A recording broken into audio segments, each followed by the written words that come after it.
Wakey, hello, good morning. And meeting us here on Morning Prime. It is the 25th of October 2023, and I'm glad I've chosen KTN News as your channel to inform you today. We have Global Today coming your way, where we take a critical look at matters to do with foreign policy, diplomacy, and security. And this morning, of course, we shall be focusing on what is happening in Sudan, and also what is happening currently in Israel and Gaza war, the latest development as well. Also, security here in the country as well. Right, but before we head there, let's see what is fresh off the press today. We begin with the Standard, and this is what you're waking up to on the front page of the Standard this morning. All university and colleges students will now pay fees after the new funding formula was reviewed to factor in scholarships, tuition fees, households contribution, and students boom, even as institutions slide into crisis over delayed funding. You have a story on page 6 of the Standard this morning. And here's a reviewed funding formula. The government has reviewed the initial formula that puts students into 4 categories: vulnerable, extremely needy, needy, and less needy. In the previous formula, the first 2 groups were exempted from paying fees, but in the revised formula, all students must pay varying percentages of fees. And they're all broken down here for you. The first one, as they call it, the Band 1, Band 2, Band 3, and Band 4, previously called vulnerable: 70% scholarships, 25% loans, 5% fees, upkeep boom of 60,000 shillings. Also Band 2, previously extremely needy: 60% scholarships, 30% loans, 30% fees, 55,000 shillings upkeep. Band 3, you have Band 3, previously needy: 50% scholarships, 30% loans, 20% fees, 50,000 upkeep. Also you have Band 4, previously less needy: 40% scholarship, 30% loans, 30% fees, 45,000 for upkeep. And you have Band 5, 30% scholarships, 30% for loans, 40% fees, and 40,000 shillings for upkeep. You can read the rest of the details in the Daily today, and of course I'll run you by the story as well. And why youth are getting hooked to or on e-cigarettes. The story continues on page 10. And weak shilling inflicts 32 billion shillings loss on Kenya Airways. That is the story that you want to follow inside the Standard today. Widower in fight for men to inherit spouse's property. And we have sad tales of Hamas captives there on page 20. Are also on enterprise power of the cloud.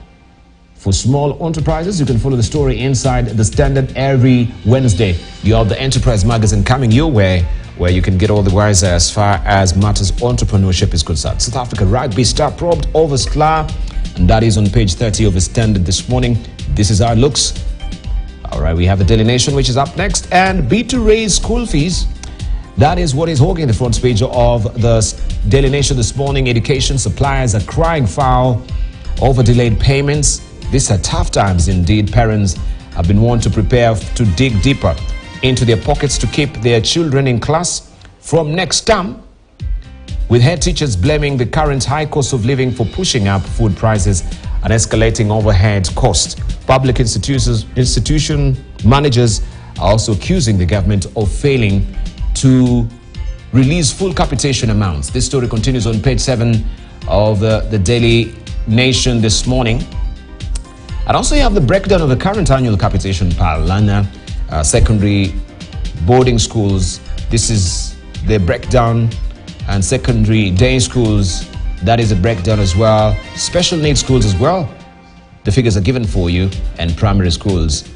So all this, you can follow it inside the Daily Nation. The funds are meant to be disbursed in tranches of 50, 30, 20 of our 3 school terms. You can follow the story inside the Daily Nation. On the sidebar, Mwangaza on the cross again.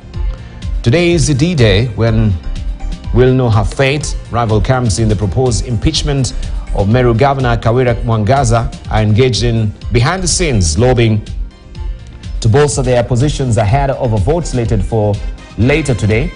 At the Assembly, ward representatives are set to hear Governor Mwangaza's This morning, the county boss has been accused of gross violation of the constitution, gross misconduct and abuse of office. We're legally await to hear what these allegations are that might put her on the chopping board as far as her tenure as a governor is concerned in Meru County. This is the Daily Nation. Lifestyle audit. Civil servants have until December 31st to declare their wealth. Also, Manula speaks out on sudden change of coach. The unexpected happened. You have the story on page 33 of the Daily Nation this morning. Also remember, parenting, that is a pull-on magazine, also comes in handy for you every Wednesday. My long and agonizing search for a child. Read all about this parent and how she was amazingly patient waiting for her baby. Now, CS Chelugui and Mandago are linked to job scandal. False promises, jobless youths sold property to secure work abroad. CS senator linked to firm that allegedly duped poor youth seeking overseas tasks. And you know about that Finland's scam. The revelations are coming out that also CS Chelugui has been involved in this. You have a story on page 4 and 5 of today's Star. And US dollar versus Kenyan shilling. The precipitous fall of the shilling right now crossing over to 150, heading to, of course, 160. It is on a free fall. What does it portend for you? And you've been given an illustration here since January up to this month, how it has been spiking up, starting at 151 from the sources there, central bank. And of course, now on the counters in the banks, that will be selling at 155, 156 going upwards. That is how that will affect you. And also on the side, Sandlight Row blocks housing project in city. Residents of an apartment in Lavington can breathe a sigh of relief after the Environment Court stopped developer from putting up 512 housing units that would have cut off natural sunlight to their house or houses. Justice Oscar Angote issued the order barring construction of 16 blocks of apartments in the 1-acre property. You can follow the story inside the Star on page 9. Also fears shooting or shootout as gunmen engaged police in Baringo. They were spawning at Kipindasum village, and we'll give you that story just in a moment. Also, we're looking on the teaser on top here. Sex workers to enjoy more freedom in new crime bill. Sex workers to enjoy more freedom in new crime bill. You can read all about these legal reforms with sexual workers, what it's all about, on page 2 of the Star this morning. People Daily.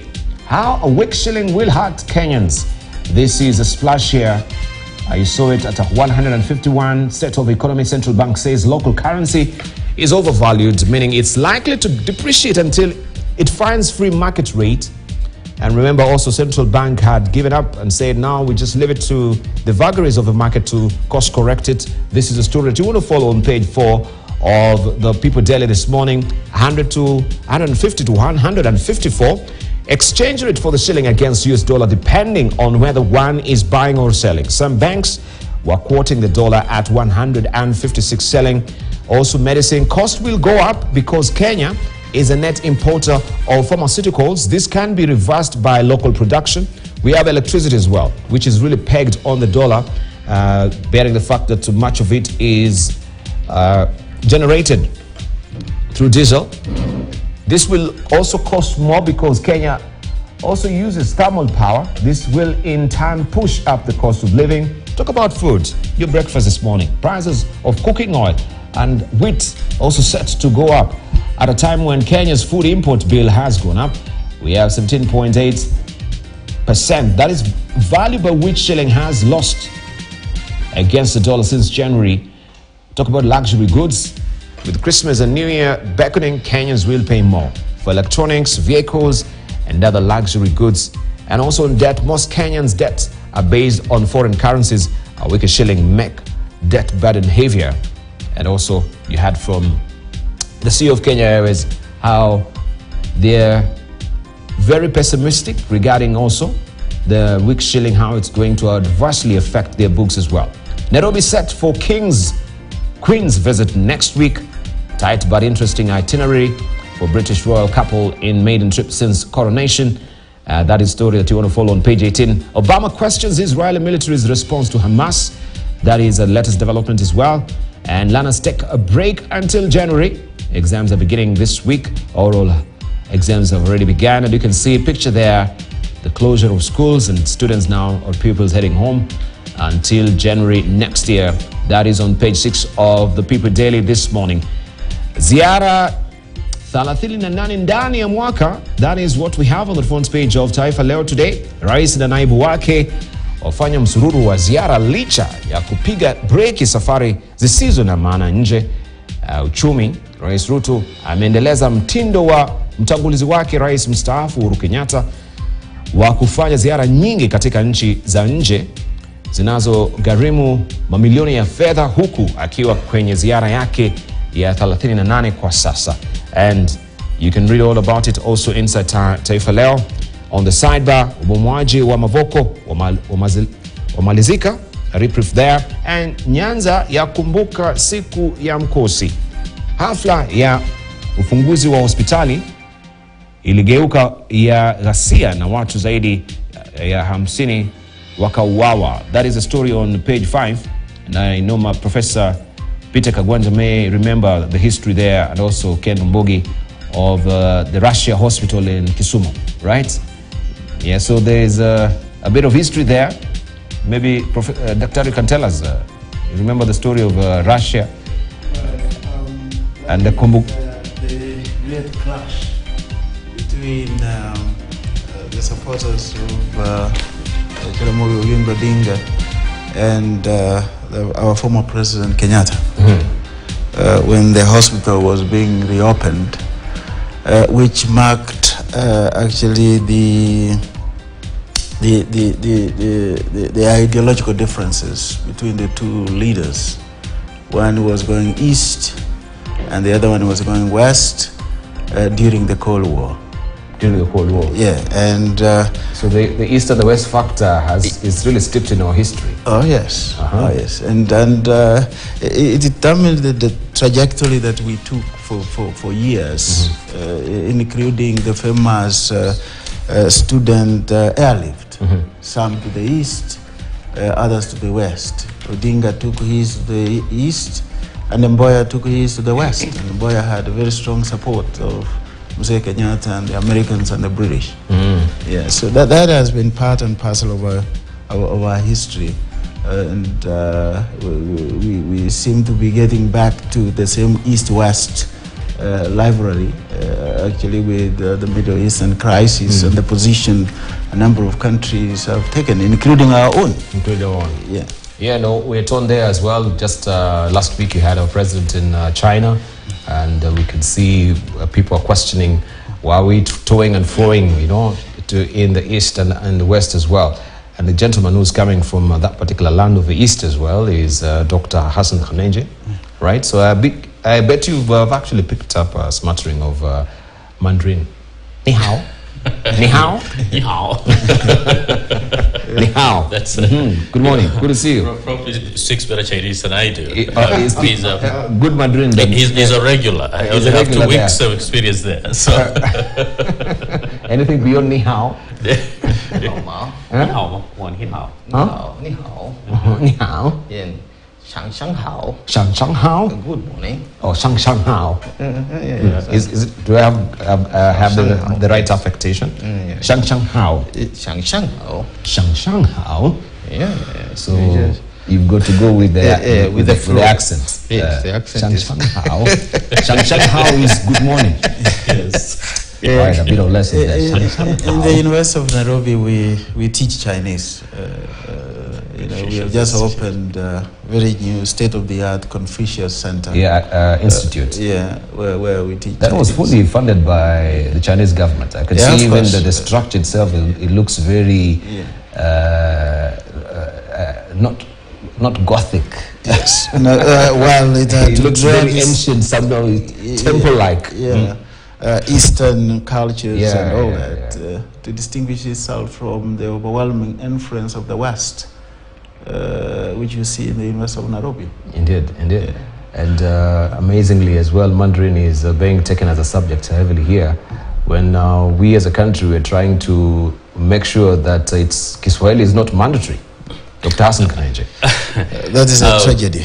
It's a tragedy. Actually, and I'm not afraid to get in trouble with this, but it's a huge mistake for us not to make Swahili mandatory. Indeed. Every country that prides in itself and that has been able to maintain a sense of identity, it has a national language. Hebrew was not spoken until not too long ago, but had to be created. And even those who come, when they're coming from Eastern Europe, you're speaking Russian, you come from Morocco, all of them, once they get to Israel, they have to learn Hebrew, and they speak Hebrew. And so to the extent that we say Swahili should not be mandatory, I don't know what we're drinking, but that Kool-Aid must be very high. We really need to revisit that. Yes. But it's one of those characteristics of many African countries that we have completely refused to learn from a history of imperialism and colonial control. Your colonizer, the first thing he does when it comes to your source is to move you away from your culture, your history, and your language. I'm here today speaking to my own people, those who are viewing and those who are here, speaking to them in a language that is not my own or theirs, English. It is more than a mistake, Dr. Hassan, for us to relegate Swahili to any other language, or even our own indigenous languages. But you from the academy, you've been fairly minimal regarding this. I've never seen anyone really raising questions around it. You have a strong column in one of the dailies as well, Peter Kagwanja. You've not even picked up this particular issue, right? So it means there, if such a policy is just being proffered here, no one will challenge it at the end of the day. Not really. We have, about a month or so ago, we, at the University of Nairobi, we launched the Kiswahili edition of President Xi Jinping's governing of China. No, we're just talking about Kiswahili from Xi Jinping. Just we as a country. I'm saying you made an accusation, which as scholars will answer you accordingly. We will answer you according to what we do, not what they say. So we penned. I penned an article that week, and I think I was not alone. I saw quite a number of other scholars saying that Kiswahili has become an international language. Indeed.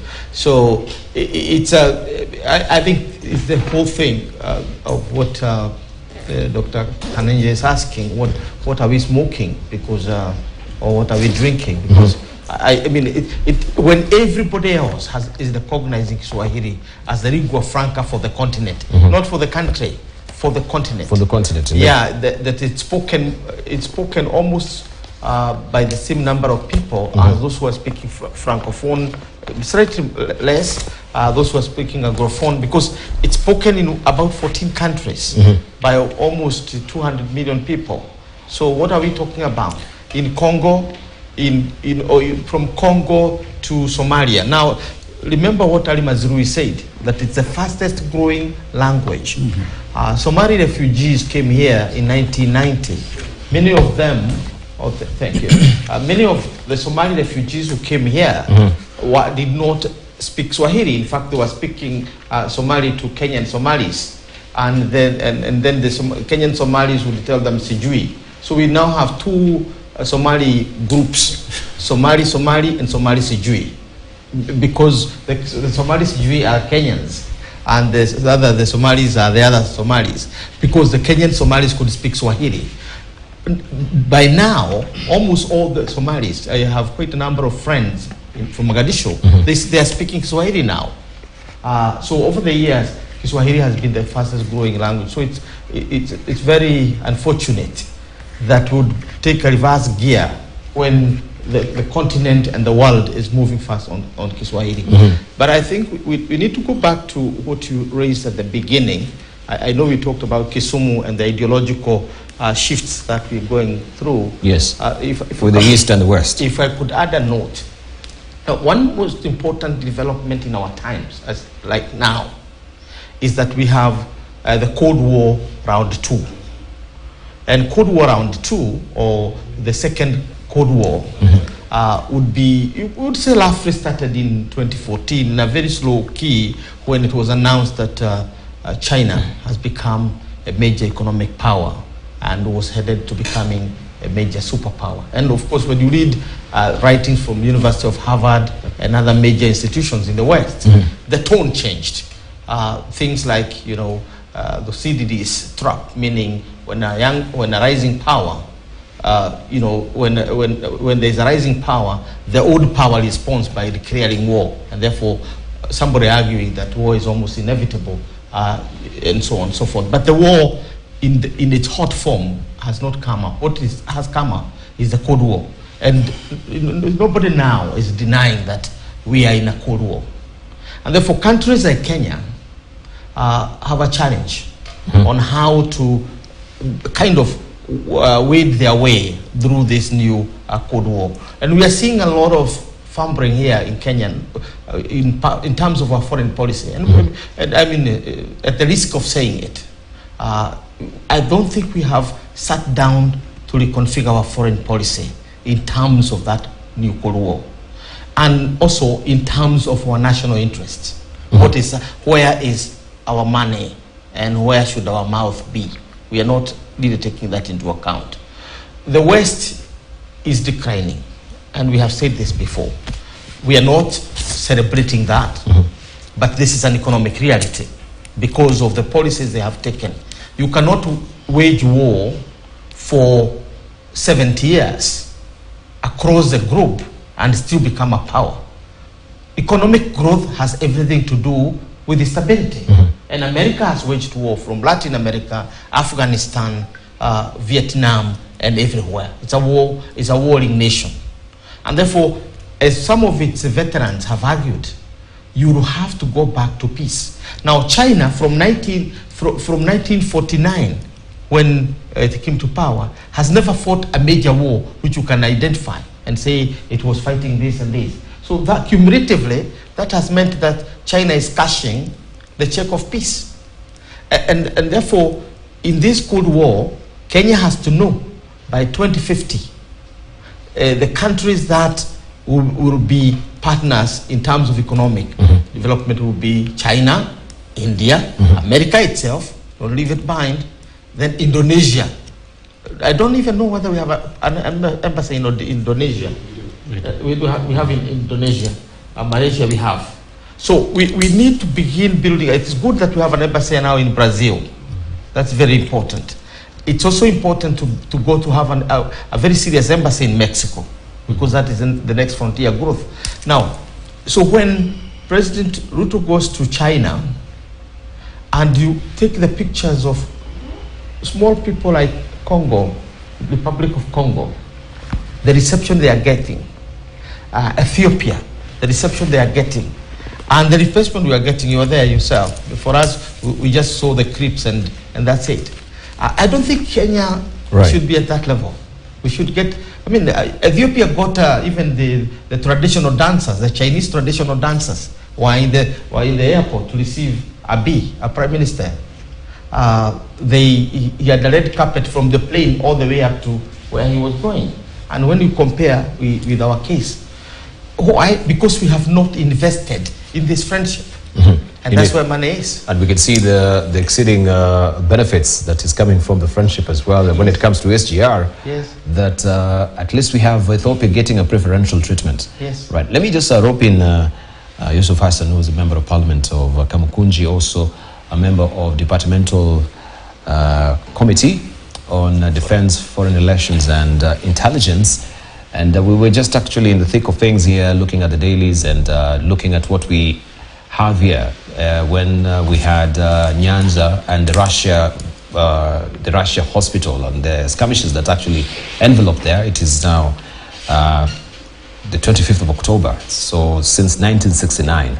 And this is where we are just talking about how the West and the East has been toing and froing in this country right now, even looking at our foreign policy It is every which way. We're flying everywhere. We are actually trying to enrop everyone on our sides. But what does it really portend moving forward? We're losing ground in some areas where we've not been very categorical on whom we want to be. Good morning. Welcome. Good morning. Thank you. Right. So I want to just maybe you have fresh memories regarding 1969 and Russia and what happened in Kisumu City. I was actually in Kisumu. You were in Kisumu then? Yes, I was in school. I grew up in You schooled in Kisumu? South Nyanza. I grew up in South Nyanza. You speak Lulu yourself? Yes, I do have a bit of understanding, and my family grew up in were business people in Migori, Kuria, and we were in Kisumu on that particular day when it happened. I have very vivid memories as a young person running away from the mayhem, seeing police brutality at first hand. In fact, it did have a major impact in my own political upbringing, because I saw as an eyewitness the power of the state unleashed on peaceful, unarmed community, and quite a number of casualties. There's a dispute about the numbers, but we saw a lot of bodies of people who've been shot by the police. So that memory has never left me. So, but putting in the context of the East-West, at that time, of course, Kenya was a very pro-Western country, and the entry of Russia into our politics was completely unacceptable. But Russia had entered with goodies like building hospitals for us, and we were never able to do our balancing. And if you remember, in fact, even our second vice president resigned or resigned from office as a result of his unhappiness, because he was in the United Nations making presentations that Kenya was a country that would work with all the nations of the world. And he was contradicted here by President Jomo Kenyatta. And when he came back, he resigned, because he felt that our policies were being undermined, and Kenya was not ready to embrace other nations. But I think there has been a significant change since then, as the professor has said. And I think the key person in this shift, the person who saw this global shift, was Mwai Kibaki, who started looking east. And nobody can ignore the fact that, in fact, the East is rising. There are new players, global players that we should engage with. Although we remain a country that has strong links with the Western countries, we have a military base, a British military base. We have a strong military alliance with the United States. But we don't need to put all our eggs in one basket. The fast-growing, dynamic part of the world is China, India, Indonesia, Brazil, and that's where we should be. That's where we would make progress. And I think the president's visit, I would say, was better late than never. It has happened, and I think we should continue to engage with all the countries of the world. We are no longer a colonial outpost, a British or a Western colonial outpost. We're a young, developing country. We need investment. We need the latest technology. And for sure, that kind of development is not going to come from the West. I think the president has tried as much as he could. He spent a lot of time in the last 1 year engaging, cajoling, and talking to the West. But there isn't a single major project that he's been able to acquire, other than the loans. Big British, big American companies coming to invest here. And they would invest because we're a market. They're not doing us a favor. They are coming here to trade with us. Is that really, when it comes to the West, we don't get much. The second most important aspect that, in fact, everybody emphasizes, and President Kibaki saw, was China does not lecture to us like little kids. China respects us as a country, equal among nations. The issue of conditionality is not there. It doesn't tell you. And recently there were documents that were kind of leaked in the social media, where even with the trade agreement we're going to sign with the United States, there's a clause where the United States tells us as a country which countries we can favor or do business with, and which countries we can't. And it specifically names a particular country to say that, in fact, the United States would not tolerate any engagements that are negative to the policies of that country. So imagine, Dabal, that we're an independent sovereign state, and another country is saying for us to have good working relationship, you cannot have. This is the kind of engagement you must have with this particular country or that particular country. This is completely unacceptable in the 21st century. It just doesn't make sense. So I think we really need to have a more principled, a more sober, a more deliberate. But don't you think we need to have a more definitive foreign policy? Yeah? A more definitive position as where we stand? As you say, well, it's really changing, but if you're trying to, proffer your hands on both sides, at the end of the day, then you can't ride two horses at the same time. That's what I'm saying, right? So we need to take a position where we are. So at least, Doctor, you want to say something? Yes. First, Dibal, I just wanted to weigh in on the issue we talked about earlier about language. Language. We gave it a very fleeting approach. And I think this is where also you found us talking about Swahili. Yes, in support of what Professor Kawanja was saying. There's a lot happening in trying to mainstream Kiswahili as the country's lingua franca. At the moment, I think other than English, Kiswahili is the only language that is taught virtually in every university in this country, both private and public. And not just taught, but also mainstreamed in the many programs that we have in our institutions of higher learning. Very recently, and Mheshimiwa is here, the standing orders of Parliament, were translated into Kiswahili. And this work was done by a very close friend of mine from the Department of Kiswahili in our own University of Nairobi. Kiswahili has become one of the major languages in the African Union. I'm sure Hassan and Professor, you know that. And in our Constitution 2010, we normally call it new. I don't know whether it is still new. Is it Dr. John Habwe, from University of Nairobi, who translated? No. Okay. It's is it still there? Iribe Mwangi, who did the dean of the... who is the chair of the Department of Kiswahili at the moment. John Habwe left, sorry for... No, he's still there. Okay. Professor Habwe is still there. But I think the work was led by Professor Iribe Mwangi, who is the current chair of the Department of Kiswahili.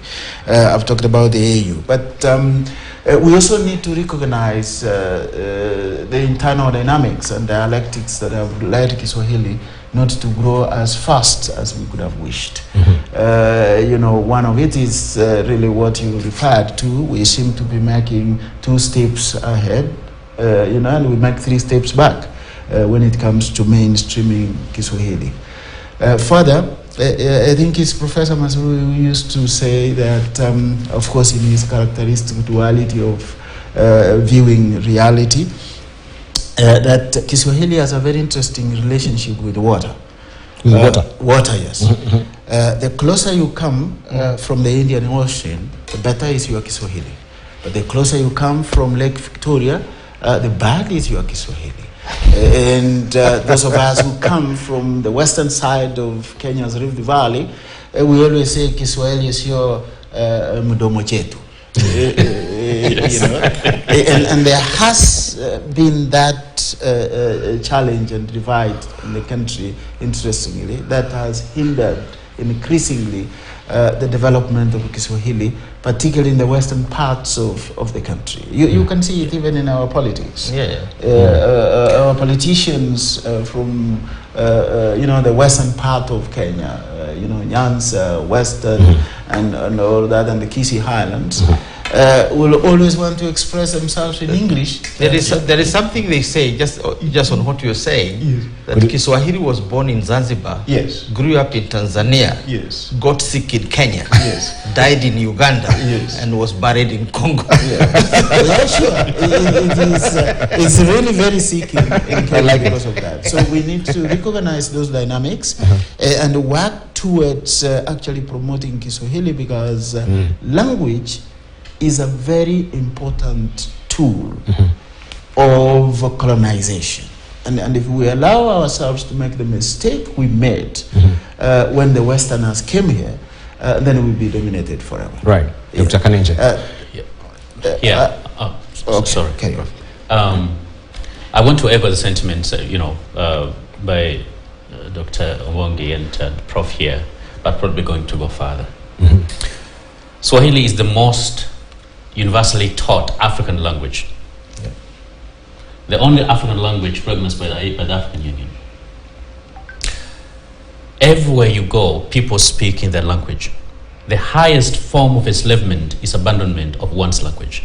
There is no way we can claim independence or pride if we actually give up Swahili. It is silly, it is stupid, it's ill-informed. One of the thing we've been trying to negotiate in this country as a people is try to build a sense of nationhood and Swahili as a national language. We're not yet a nation. Exactly. Because language creates identities. When you have a green card, you want to become an American citizen today, they will expect you to take English. You want to become a German citizen, you must be proficient in German. In fact, not just proficient, even just for you to be able to actually undertake academics in some of these foreign countries, even though they can teach English, a lot of times you have a year requirement of you gaining competence in the language. You go to Turkey, it's going to be the same. And we must be beyond a banana republic, honestly, to consider abandoning our own language. This is the only uniting factor. Today, as we speak, Kenya was at the forefront in trying to bring the DRC into East African community.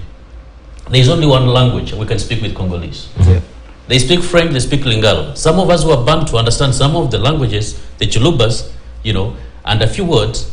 But the only language that's going to be common is actually Kukuza Swahili in the Congo, where about 50 million of them speak Swahili, but there are 105 million people, you see. So what language are we going to speak within East Africa? Tomorrow, very soon, Mogadishu is interested, and of course, Kenya generally supports Somalia's entry in the East African community.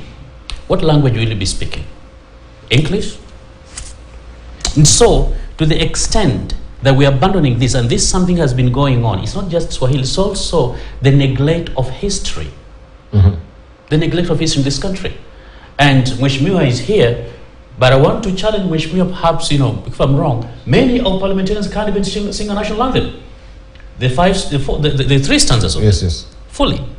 Let alone the East African, most of that. Exactly, and Mheshimiwa can give me maybe the numbers there. But part of it has to do with the system. We've neglected civics. We've neglected our history. Very few people can tell you who Harry Thuk was in this country, and they could be holding a very senior position in government that actually requires you understanding where the country is coming from. You cannot be talking about solving conflict when you don't understand how they emerged, the history. And so the language that we've fought so hard, and Kenya, despite Swahili falling sick in Kenya, even Tanzanians generally respect the way Kenyans advance Swahili out there. Yes. I was interviewed last week by a Chinese in Beijing in Swahili for Chinese radio and television there, because they know they have a larger audience around the world too, by two Chinese people who are speaking fluent Swahili. And so coming back home, I'm told that, well, you don't even have to learn your Swahili anymore. It's extremely embarrassing. And I do lots of international media. Most of it is in English, but I can tell you, Radio France International, about 10 at the very least international media, they also interview me in Swahili. you know. And so for me to actually come home and realize we're abandoning the same thing African Americans have been crying, that the moment they took away their language, they took away their identity and their culture. And they take on names like Kenyatta and Kuruma to try and get close. You look at the Kwanzaa, their national day, it has 7 pillars. All of them are Swahili. You understand? That desire to connect and to belong, to have an identity. And this is something we are throwing away. It is extremely ill-informed. And if we're going to do that, then we can never claim to be independent. There will be no pride of being a Kenyan of East Africa. All right, let's hear from Mheshimiwa as well. Well, I think the issue of language is a reflection of our colonial history. We are a colonized society where the colonial power made everything possible to erase our languages and our cultures so that we could become a reflection of the colonizer. And that's what is happening in Kenya on a big stage, because that colonial mentality, we haven't undergone what Professor Ngugi wa Thiong'o says, decolonization of the mind. Because we don't have pride in our languages and our cultures. We feel inferiority complex. And there is an assumption in the mind of the colonized, this kind of a colonized person, that the language of the colonizer is superior. The culture of the colonizer is superior. Everything, modernity, comes from the colonizer. And so we need to really shift from that mindset and inculcate and empower our young people to feel proud in their languages. And I think one area where I'm seeing a breakthrough is within the Kikuyu nation. That nation seems to be falling back to its culture, its language. Particularly now you have radio stations and TV stations that are reintroducing and empowering the Kikuyu nation through language and culture, the power of language and culture. Kiswahili can be a major unifying force. And people speak about Somalia. Somalia is one of the origins of the Kiswahili language. You know, Marka, Barawa are part of the Swahili, the East African Swahili civilization, which was one of the major civilizations of African civilizations before the coming of the colonial white colonialists to our coastline, and all the way to Mozambique, to Comoros. These are communities that are interlinked by a common culture, a common language, a common history and heritage. And then it has now spread inwards. But Kenya is the weakest link. For example, twice in Parliament I've introduced a motion for us to develop our national Kiswahili Council. We are the only East African country that does not have a Kiswahili National Council. Tanzania has, Zanzibar has, despite the fact, Cabinet has approved the fact that we need to establish that important institutional development and the standardization of the Kiswahili language in Kenya. But there are some forces, there are some colonial, new colonial mindsets that feel, no, we don't need to go that way. Tanzania has gone down because they can't speak English, is what some of these idiots argue. Tanzania actually is much stronger a nation because of adopting and embracing Kiswahili. So we really need to invest in that particular area. In international diplomacy, Kiswahili is our soft power. Every ambassador now who comes to Kenya from the big countries must be able to speak Kiswahili. The British have Kiswahili speakers. The German ambassador, in fact, even used to sing in Kiswahili. The last Japanese ambassador, was fluent and went to State House to play Malaika to President Uhuru. To serenade Uhuru Kenyatta, Yes, and that's your understanding. And now China, a lot of Chinese speak Kiswahili. When I have gone to China on state visits with our leaders, and you would find a large number of young Chinese who are fluent in the language, and they like Kiswahili. Recently, Xi Jinping translated his book in Kiswahili. The professor was there for the launch. They value our language. They want to engage us and come to work with us by using culture as a weapon. We should turn the tables around by saying, yes, it is our language, it is our culture, and we should have pride in it, and we should invest resources into it, because it is going to be the largest single language in Africa. The South Africans are teaching them in schools. A lot of Southern Africans, Zimbabwe and Namibia, when Namibia got its independence and South Africa was changing, we found a lot of young South Africans and Namibians and Zimbabweans who spoke Kiswahili very well.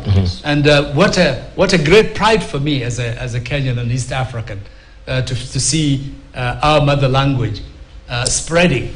And these were leadership people. You would find people in the office of Robert Mugabe, the office of Sam Nujoma himself speaks Kiswahili.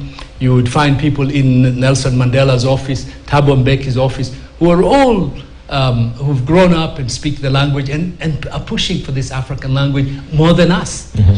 So we must wake up to the fact that we have a great language, we have a great culture, and we must invest and develop those languages and decolonize the mind of our young people. Right, but I'm a bit consternated that the National Assembly has not picked up this particular development from the Ministry of Education with this policy that it shouldn't be mandatory. That should be a heavy debate on the floor of the House. Yeah, actually, the issue of Kiswahili has a lot of support. Kiswahili has a lot of support in the National Assembly, and we are moving towards that way.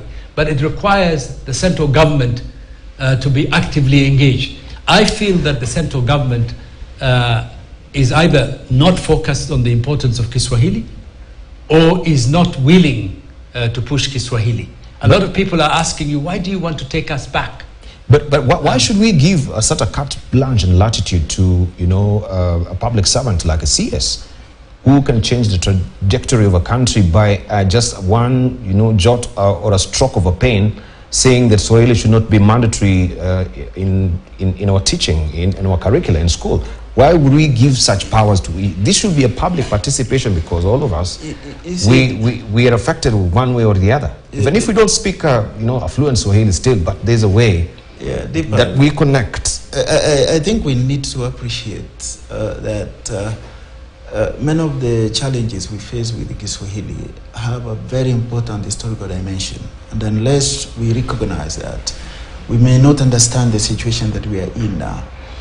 You see, Kiswahili developed over the years in a setting dominated by a linguistic binary of English and Kiswahili, where Kiswahili comes to us as a language of the ordinary people, a language of the street, a language of the uneducated, a language of those who did not go to school. But then English, of course, Mheshimiwa said that because of the heavy colonial influence, comes across as the language of the civilized, the language of the intelligentsia, the language of those who know. And we have retained that even up to today. You see, even in our national celebrations, including the one that was in Kericho the other day, our president says the most important things in pronouncements in English. And then these others, when he's trying to talk to the lesser mortals, he speaks in Kiswahili. And we are very good students of President Moi. He is the one who really started that. And going back, for example, talk about Parliament. In the 1970s, in 1975 in particular, 75, 74, Mzee Kenyatta ordered the Kenyan Parliament to switch from Kiswahili, from English to Swahili. And I like the way Professor Masuri puts it, that on that particular time, the Chachirian speakers of English yesterday became the tongue-tied speakers of Kiswahili today. And the struggle was so much until Mzee, under the overwhelming influence of one of the best English speakers in that parliament then, the Attorney General Charles Njonjo, actually changed that policy. So Kiswahili has come to us, particularly in Kenya, as a language of the ordinary. Who wants to be ordinary? If you go to my village now, when people are enjoying the tea bonus, everybody speaking in English. You know, even the broken one, to show that I'm a somebody because I have had some money. In Uganda, Kiswahili comes with a more serious challenge because it got to Uganda as a language of oppression. Kiswahili got to Uganda through the military, you know, and the military used it to oppress the Baganda in particular.